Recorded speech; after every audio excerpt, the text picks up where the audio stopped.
The landmark EU AI Act will have a global impact. We're going to discuss this further in this episode of Intelligent Tech.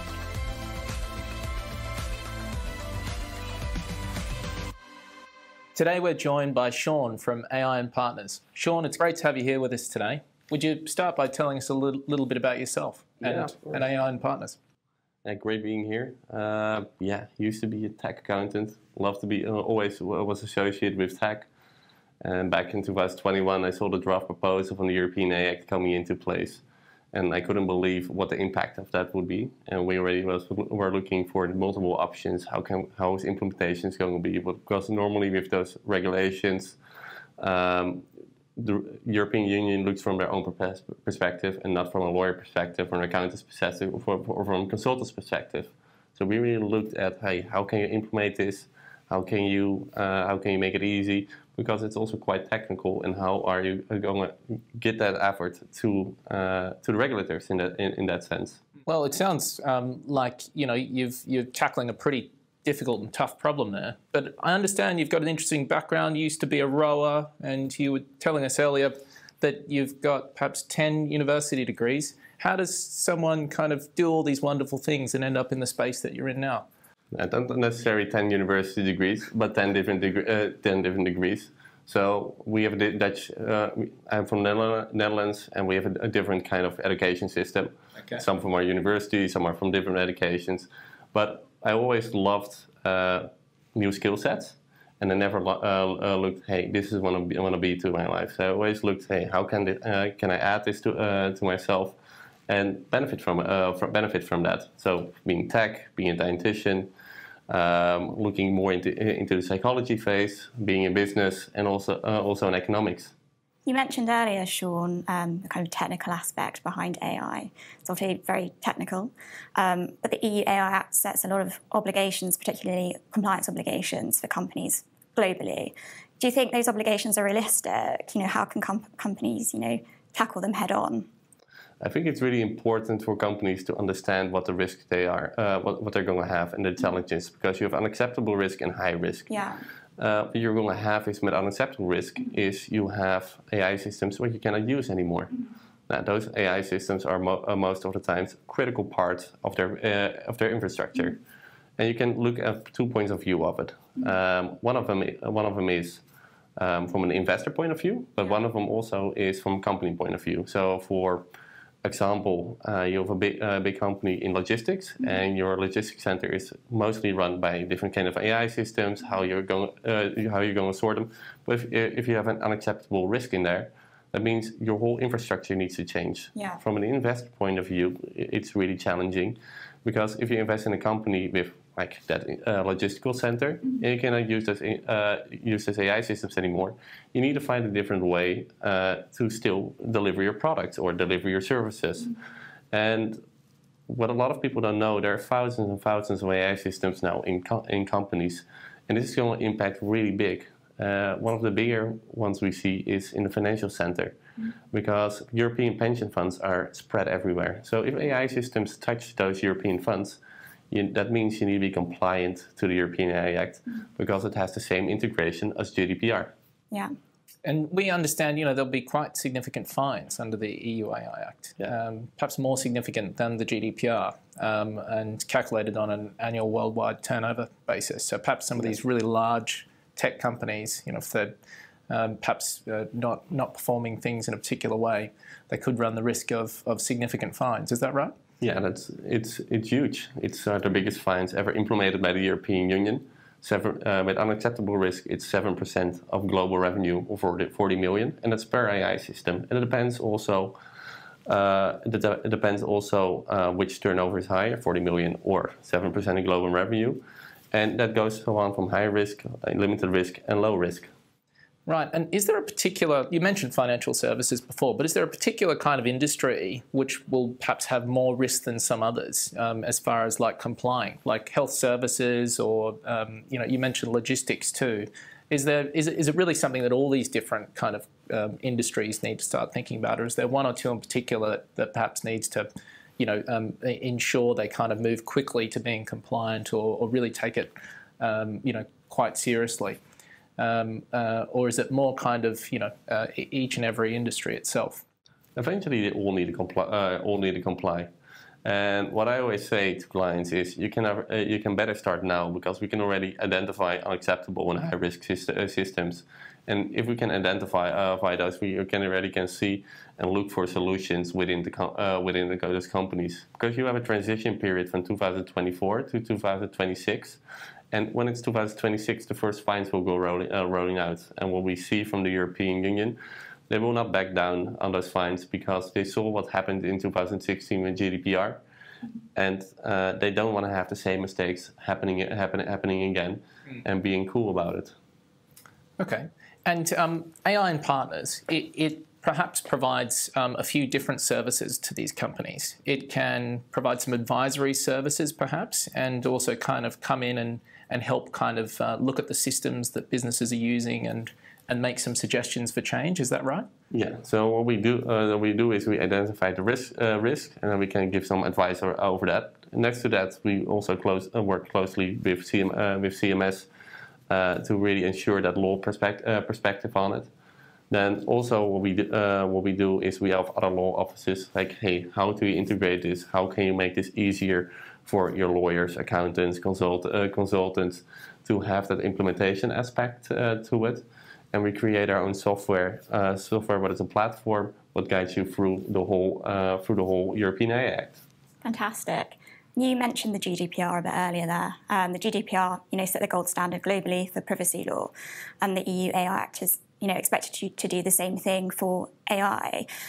Do you think that this, piece of law will hinder sort of the growth of AI startups globally, or do you think it will only kind of give people more encouragement that they can do this, implement technology safely, and it will encourage the growth of these AI startups? I think it will not limit them, but that's mainly because of probably if you're going to be a startup, you're going to develop AI more into the low risk and limited risk areas, and those compliance costs are not that high. If you go more to the high and to the limit to an unacceptable risk factor, then you are talking about really complicated and big systems, and startups need to begin somewhere. So I don't think really that's going to be impacted that much, because also with the high risk and with the limit with the unacceptable risk, you need to categorize your data sets, and that's also a more technical perspective, and we try to make that as easy as possible. Great. And Sean, what is it about AI that kind of got you sort of so attracted to it? I mean, I guess from my perspective, it's perhaps the chance of this technology significantly affecting people's lives, and I suppose, as companies provide services to people and use these kind of AI tools, there will be more and more effect that this technology has on people's lives. Was it perhaps the kind of human nature or human effect of the technology that attracted you to it, or was there some other kind of reason why you got so involved? When I was a tech accountant, I loved what was happening in space, and always pioneering through new technology, talking with a lot of engineers. And I think it's already affecting our lives more than we already know. Right. And that's more mainly in the background. So how logistical centers, you talked about healthcare, how healthcare is already integrated in it. Financial services, how financial services integrated, and it's good to regulate that. And I think the European AI Act is the first step to that, and we see other countries now following this pace. Well, that's interesting, because we've been trying to sort of understand the differences in approaches that the EU has been taking to other parts of the world, and certainly there seems to be a different approach here in the UK. Have you been looking at the different approaches between the EU and the UK and other markets, and thinking about that as you perhaps look to serve clients globally? Yeah, of course. We've looked at the UK what the UK government is doing. Of course, we cannot say, hey, this is what they're going to do, because there's no finished proposal yet. But I think a lot of the new standards will be kind of the same with the European AI Act, and some of them will be a little bit bigger, some of them will be a little bit smaller, some will be a little bit more strict. But that also depends, like how big the market is. Of course, UK has a huge market and has a huge effect globally. but it also has really close tie to the European AI Act. So I don't think they were going to do something really strange to Europe. What's your opinion of the UK's approach to AI regulation? You know, their pro-innovation approach. I think the UK AI Act will be a little bit less strict because the UK really is looking to be more open and to be more of the free markets. But still, if you need to regulate, you need to be compliant to the European AI Act. It makes a lot of sense that they will do something similar. And Sean, compliance is expensive. So, you know, do you think there's perhaps a risk of, you know, perhaps smaller or medium-sized businesses, you know, failing to comply with these EU regulations in the future?